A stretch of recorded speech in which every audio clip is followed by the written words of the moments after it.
2024 August 17. Daily Bread Passage.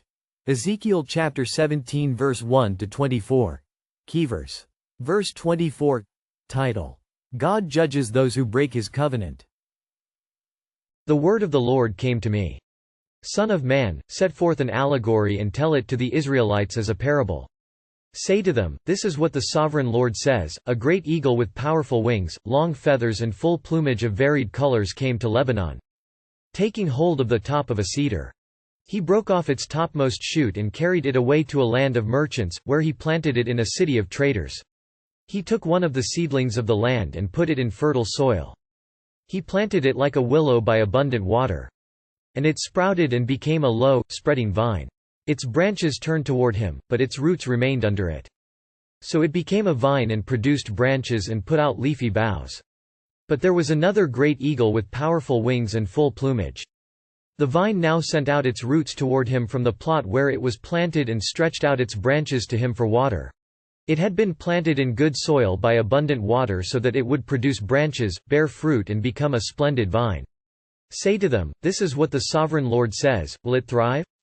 Will it not be uprooted and stripped of its fruit so that it withers? All its new growth will wither. It will not take a strong arm or many people to pull it up by the roots.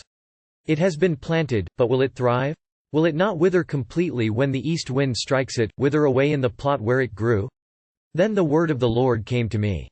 Say to this rebellious people, do you not know what these things mean? Say to them, the king of Babylon went to Jerusalem and carried off her king and her nobles, bringing them back with him to Babylon. Then he took a member of the royal family and made a treaty with him, putting him under oath. He also carried away the leading men of the land. So that the kingdom would be brought low, unable to rise again, surviving only by keeping his treaty.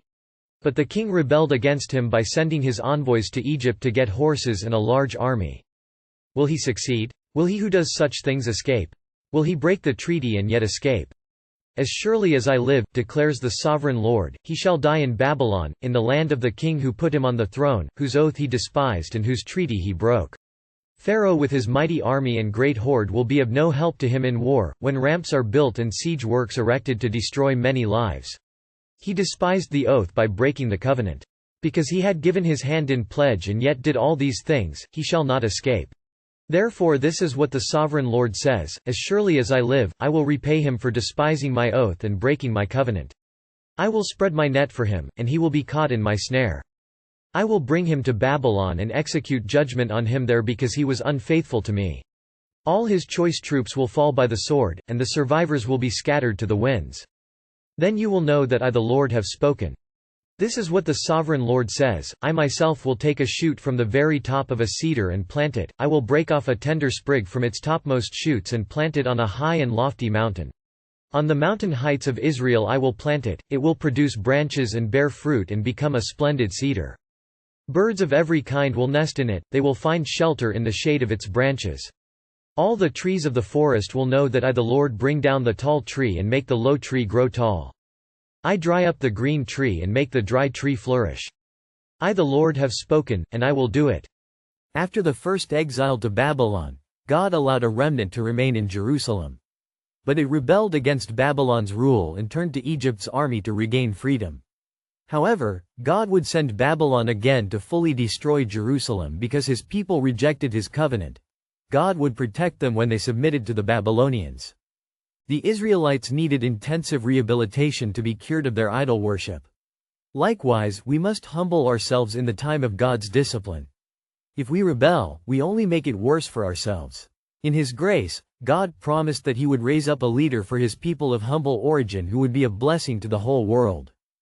This promise looks forward to the Messiah Jesus, who was born in lowly circumstances and became the Savior of the world. When we humble ourselves under God's will, he will also lift us up and make us a source of blessing to all people through Christ. Prayer. Father, thank you for a new covenant in Jesus. Please help me to receive your divine discipline humbly and be raised up as a blessing to the world. One word. God judges those who break his covenant and restores those who humbly submit.